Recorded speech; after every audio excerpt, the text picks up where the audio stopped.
Welcome to Below the Forest Floor. My name is Nancy, and I am here with my co-host / husband, Ryan. Hello. Thank you for having me on here. Of course, we love having you here. We are so excited to be starting a new segment here on Below the Forest Floor called Voices from Beyond.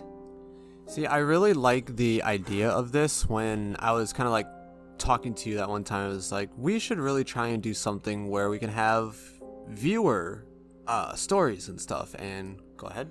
Yeah, and then I was like, well, it's a podcast, so they're listening. But yes, I agree. But yeah, exactly what Ryan said. Basically, our listeners will go ahead and send in their own submissions for things they experience. This isn't supposed to be like something you make up or anything. If you have had a paranormal experience, you let us know about it, and we will tell the story here on the podcast in this segment. And you can send us an email at belowtheforestfloor@gmail.com, or you can private message us on Facebook, Twitter, or Instagram, letting us know your story and how you would like to be credited. For example, if you want to stay anonymous, you totally can. But if you want your first name out there or even just your business, we can definitely do that too. And another thing that Metriel had just reminded me of, let us know your pronouns as well so that when we are reading your story, we get them right. Yeah, that's one of the things we want to try and make sure that we are aware of. So today we are going to be starting with our first listener, Lydia V. Lydia just so happens to be my cousin, and our family in general has always had run-ins with the supernatural, so I'm not surprised she had so many experiences to share, but they were pretty interesting. And I wanted to start off with her first submission, where we take a trip to a cemetery. Ooh. So this story is about a graveyard. I want to say I was about 22 years old when I encountered a bizarre experience. I got invited to go through the no longer wanted pile of artificial flowers. So basically there was a certain time when the gravekeepers go and clean the headstones, removing all the items and cutting the grass. Well, my ex-husband's grandmother wanted to dig through the pile and pull out the expensive flowers from Hobby Lobby and Michael's. I honestly didn't think much of it and decided just to go because I figured she just needed help. That morning, we must have dug a full bed of a pickup truck. I just remember being so tired and drained, but what really caught my attention and gave me an eerie feeling was walking through the children's area because they have a certain spot for the young babies. Well, after we were done, she asked me to take some flowers so that I may clean them up and put them around my house. I didn't think about it because I'm just going to be honest, the flowers were actually very beautiful. So at the time, my brother lived with me and my ex-husband, so when my ex-husband would leave for his overnight shift at work, my brother was there, which helped me because I didn't like being alone. Well, as soon as I picked my favorite flowers and placed them around the house, a shift happened. I just remember my brother freaking out while he woke up with the random scratching on his back. We were very puzzled, but I didn't think much of it for too long. Then one time my brother and I were talking in our kitchen, and he was leaning against the counter when all of a sudden, a plate behind him shifted across the counter, totally by itself. We were in such shock, we stayed completely quiet and didn't move.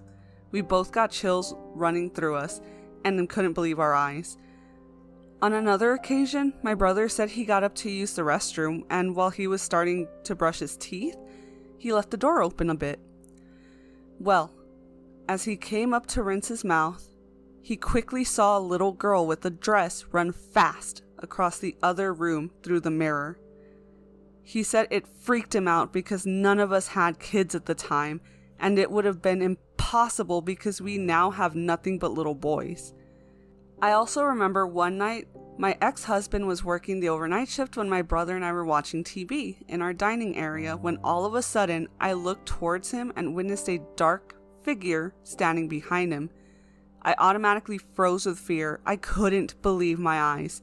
I also had a dog at the time, and she began to growl and bark at this one specific corner of the house constantly. That's when we knew it had to stop. In my heart, I knew I messed with the wrong things and those possessions needed to leave my house. I gathered every flower I brought into the house and the paranormal encounter stopped. It gives me chills just thinking about it, so never take from the dead. So that was a terrifying lesson to learn. Yeah, that sounds like a really crazy story. I don't know what I would have been able to do in that situation. I've actually heard about this happening a lot to people, even some people who have just walked on people's grave sites. They've gotten haunted just from even doing that.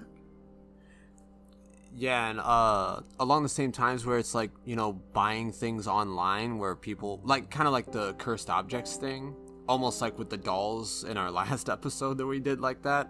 Oh, right. Yeah, I've heard stories about stuff like this happening. You know, people go to a graveyard and they take something that isn't theirs, and even just like graveyard dirt, because like some people use it in different ways, and they'll take graveyard dirt without asking, and when they do that, bad things will happen to them.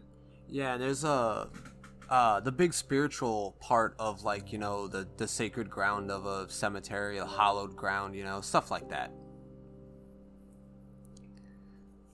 Yeah, apparently that's something that when you go to a graveyard, you're supposed to ask the person whose grave you're taking from if it is okay to take that dirt from them.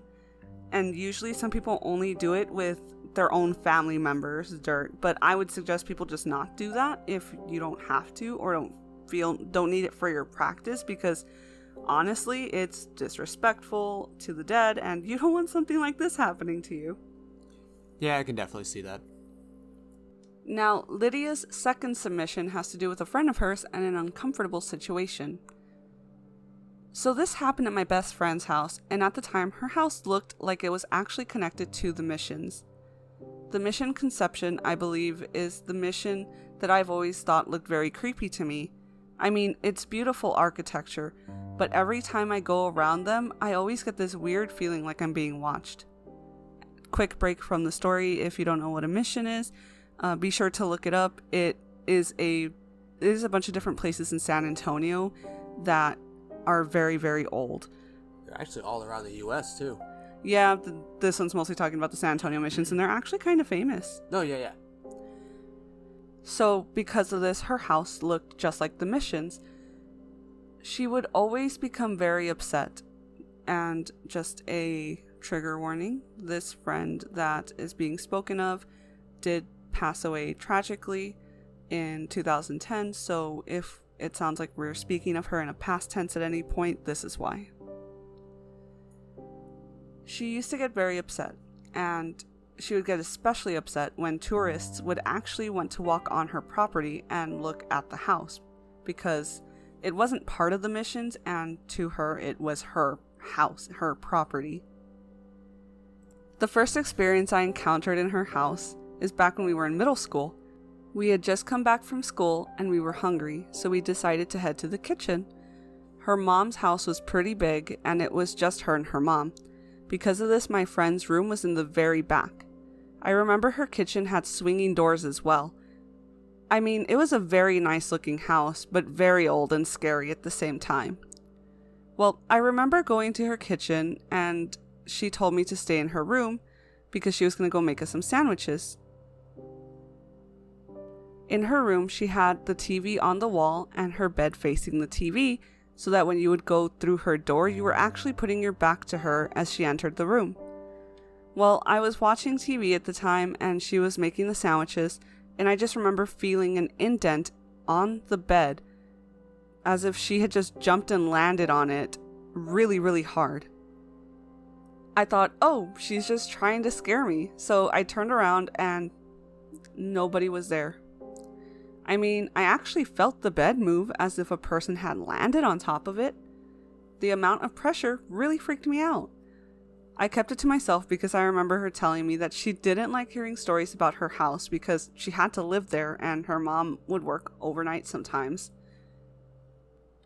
Another encounter I experienced in her house was this one time when we were watching scary movies in her living room and we decided we wanted a snack. I got up to go make popcorn for us, so when I went to the kitchen, I opened up the bag and put it in the microwave. In front of the microwave was an open window, and it was night, so I thought it was kind of strange that her mom would have left it like that. But they had bars at the same time, with a screen, so I didn't think too much of it. I started getting this weird feeling that I was being watched. When the popcorn finished and everything became silent in the room, I looked towards the window and began pressing against the screen. All I could hear was a very strange sound, as if somebody was breathing on the other side. I quickly pushed myself back, grabbed the popcorn, and ran. Wow, that story actually gave me chills. I can't imagine what it must have felt like. Yeah, just hearing you tell me that entire story was just giving me creeps. Another paranormal experience I had was with the same friend. She would actually come to our house a lot and spend the night since she was practically like a sister. Well, the neighborhood at the same time had a lot of kids and we would play water balloon fights, so what we would do is fill up all these balloons with water and have a water balloon war. That night, my mom happened to want to play with us as well, so we went into teams. Everyone was having a really good time, and it started to become nighttime, so it made it even harder for us to find other people. In our backyard, we had an old garage, and in the back of the garage, there's a little path that you could actually run through and hide behind. My stepbrother and my mom were partners, and they had balloons ready to throw at whoever they could catch. They both saw my friend run behind the garage, so my stepbrother went on one end and my mom went on the other, hoping to block her in. This is where it gets freaky. When they both got to the back of the garage where they were about to catch her, there was nobody in sight. She was actually with me the entire time. Wow, that sounds absolutely terrifying. You know, my dad had an incident like that happen to him when he was a kid, and weirdly enough, so did my mom. Actually, so did I, and so did my parents. I think a lot of people have a similar experience of something like that actually happening. Like where you'll see someone you think you know and you try to go follow them and it turns out that that's not them. Yeah, just like it's almost... We've always thought of it as we've kind of seen a glimpse into something else. You know, maybe... I don't know, it could be anything, really, but... Yeah, I've always thought of it like possibly having those little mirrors into a parallel area of the universe, maybe, but that's just me. Wow, I don't even think I've ever remembered you telling me anything about that happening to you. Well, maybe on the next one I'll submit some. Well then, that would be interesting. Yeah, I will wait till the next episode as well to talk about my mom and dad's incidents, because I want to get the full story from my mom. Can't get the full story from my dad, because I don't got a Ouija board. A joke, because he's dead. And we're not going to use one of those. Oh, God, no. Our family's already gotten us in enough trouble with that. But my dad's, I do remember. It's actually kind of funny. But my mom's was terrifying. So be ready for that. Last but not least, Lydia submitted to us a story that ended up sparking a conversation about how she and I may have seen the same entity at different points in our lives, and neither of us knew about it until we started talking about it because of this whole story thing. Actually, Ryan saw this entity as well. I did. We actually talked about it on one of our episodes, It's the one we had to delete. But anyways, we'll talk about that at the end of this story. Another paranormal experience I encountered was with a man in a long coat wearing a hat. After the incident, I actually looked it up, and there have been many encounters of this man going to see people. Well, it was nighttime, and me and my ex-boyfriend's niece were watching scary movies. It began to get really late, so we both decided to go to sleep. So we went to the bedroom to go lay down. I was actually facing towards the window, and she was on the other side. I just remember turning over and looking toward the blinds when out of nowhere I saw this dark figure which looked like a man. He had on a hat and a very long coat, and he was at the window, walking slowly by.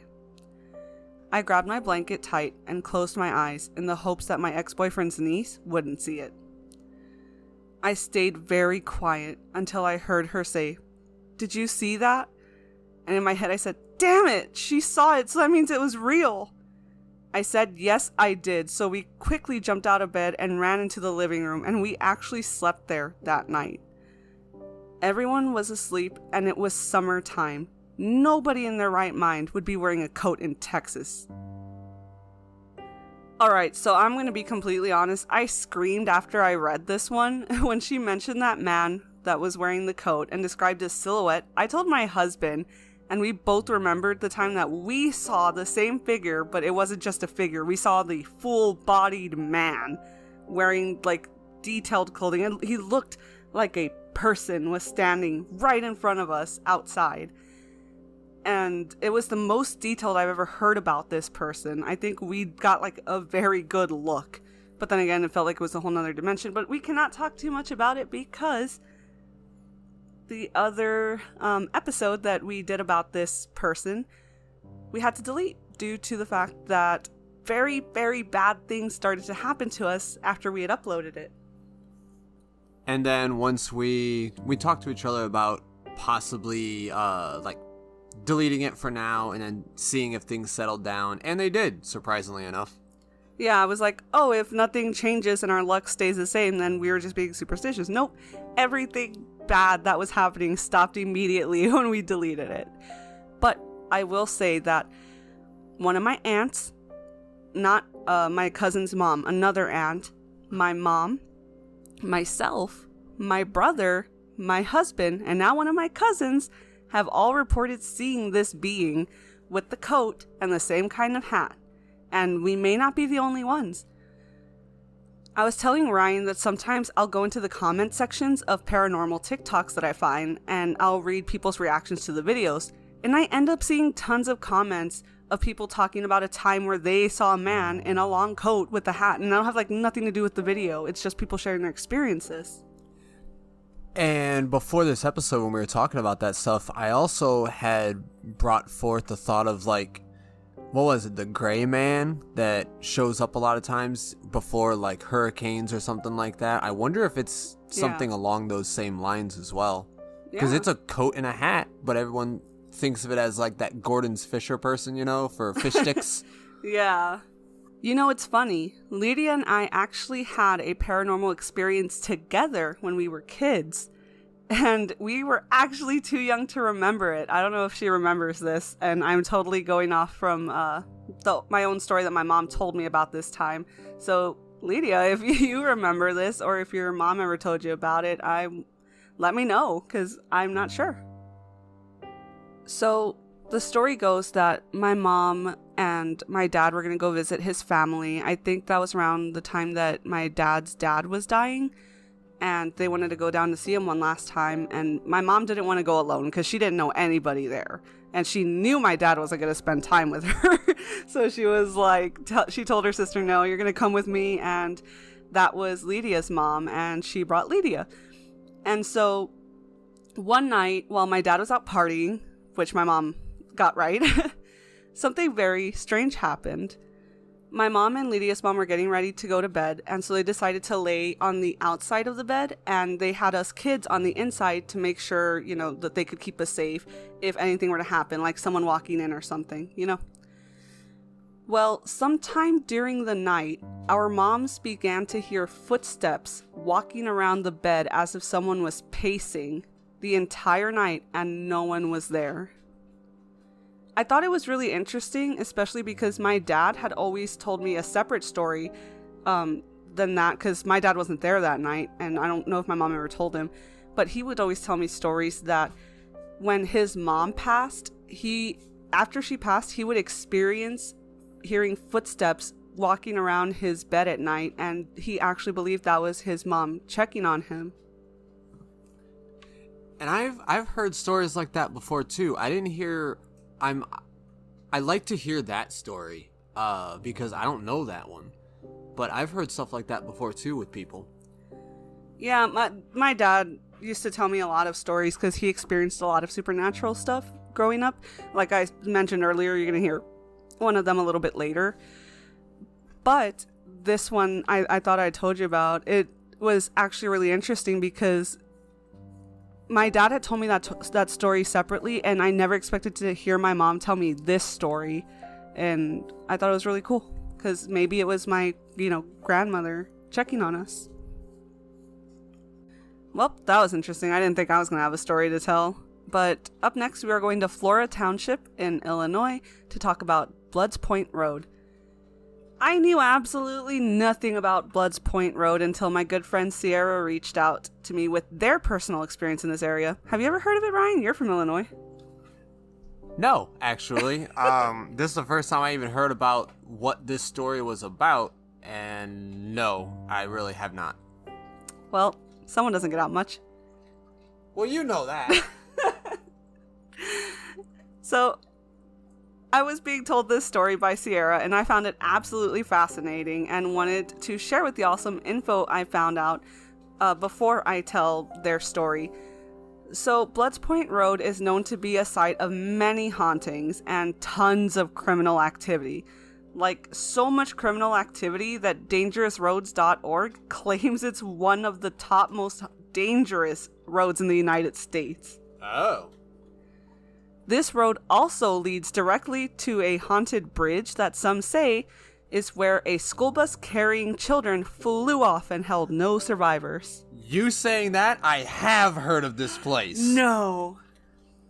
That okay. sounded super fake when I said no like that, but it's sincere.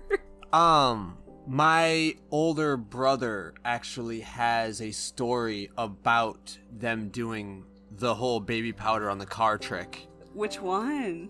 Nick. Really? Yeah. We should get Nick on here sometime. That's interesting, though. Wow. Okay, so there we go, guys. Ryan does know something about this place, then. I didn't know where it was. So, just like the San Antonio haunted railroad tracks, people have reported that if they put their car in neutral on one side of the bridge, they will be safely pushed to the other side. And yes, that includes sometimes seeing handprints on your car after it is moved by the ghostly children. Now, I did some research and I personally couldn't find any information on the school bus tragedy in this area, but sometimes in small towns, these things tend to stay local news and get buried through all the other new stuff that's happening, so I can't completely say if it's true or false like I did with the San Antonio one. Another interesting thing about this road is that it also leads to a cemetery where people have reported ghostly sightings and sometimes disembodied whistling. And I mentioned just the whistling part because that's actually the most reported sound people hear coming from that cemetery, and I'm not sure why. That's probably the creepiest thing I think I've ever heard, though, honestly. And I've heard a lot of creepy stuff on my own. Whistling? Yeah. Whistling at night, especially when you've told me the stuff about, like, the thing that happens at night with whistling. So now, thinking back to all the times I've heard whistling at night, it's just like, huh. Terrifying! I dodged a bullet there.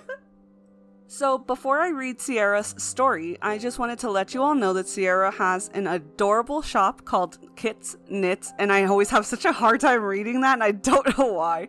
Kits.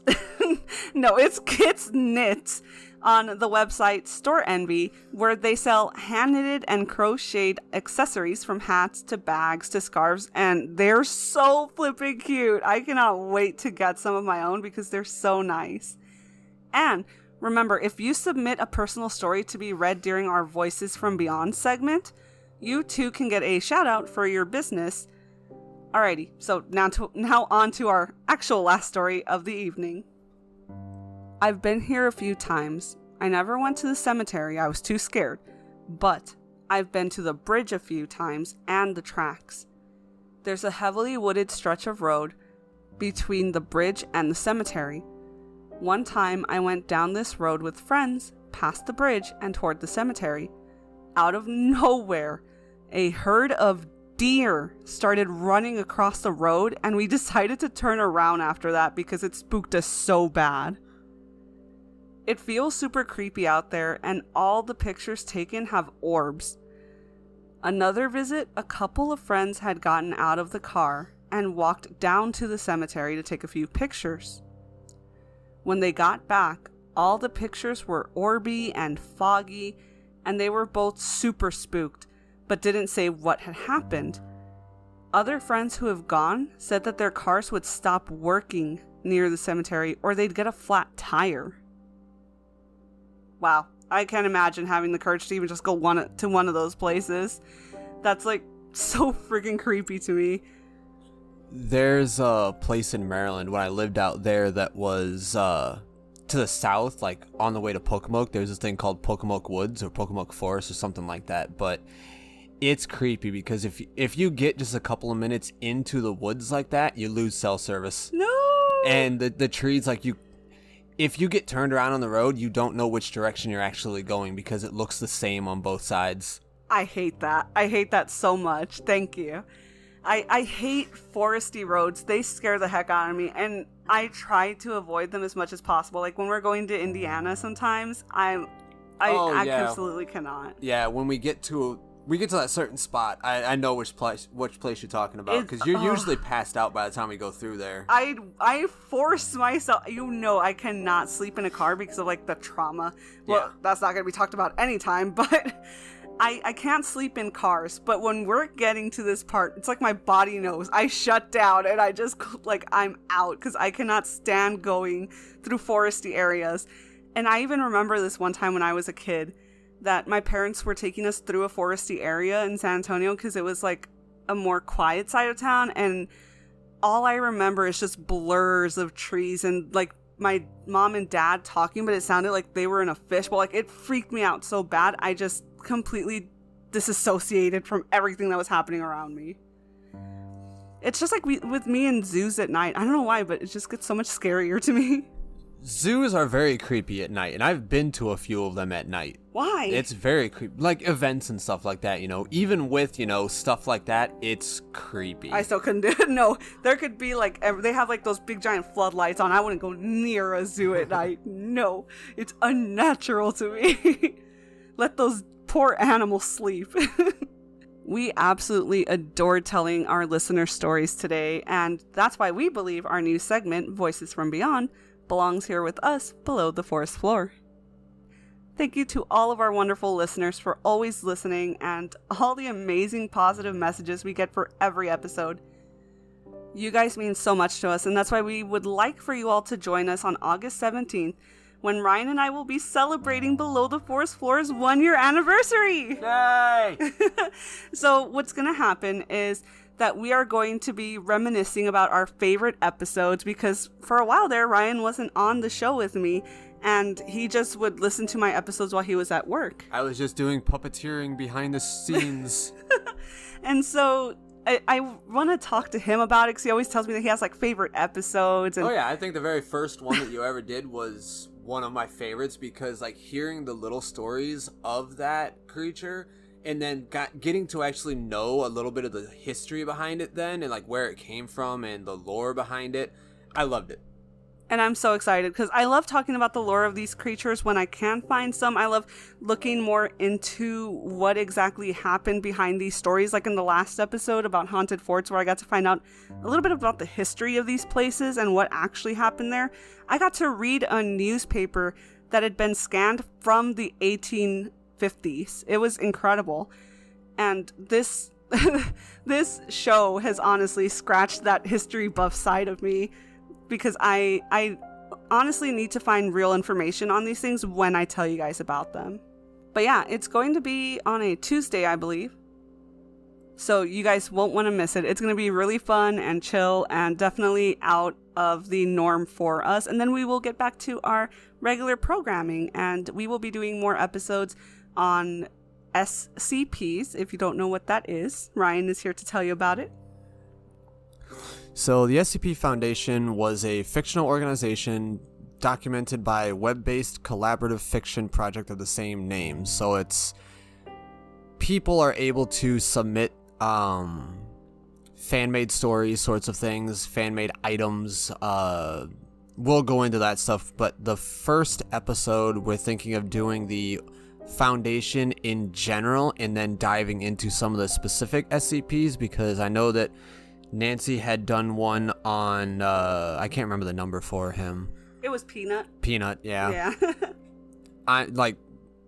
you'd have to talk to Charlie about getting he's memorized like all the different numbers, but The so numbers represent like the creatures, because it's about weird, strange creatures people have made up. Yeah, so it's really crazy, and it'll be a lot of fun to dive into the general information about the Foundation itself, and then going into other specifics, because those ones get really good. And of course, I love doing these episodes on things that aren't real and obviously made up, but I do want to talk more about urban legends that have some meaning and some credibility to them as well, because I love getting into the history of things, and that's honestly why I started this podcast, and I can't wait to get back into that as well. So anyways, thank you so much for listening. We really appreciate you guys. Don't forget to check out our Patreon, because we put up a lot of different stuff on our Patreon, and it's just Below the Force Floor. You can find that literally everywhere. You type in Below the Force Floor, you'll go find it all over the internet. And on our Patreon, we put up scripts that we have written to kind of get guidelines down on what we're writing. I show things that I'm studying at the moment for the podcast, and I am planning on doing more with it in the future, but I'll get into that later when we have some more stuff settled down for it. So thank you so much to Ryan for joining us tonight. Yeah, thank you for having me. Of course, everybody loves you, so we really love having you here, and thank you for joining the podcast. I just wanted to let you know I really appreciate you doing these with me. So thank you to all of you guys for joining us Below the Force Floor. We'll see you all later. Bye. Bye.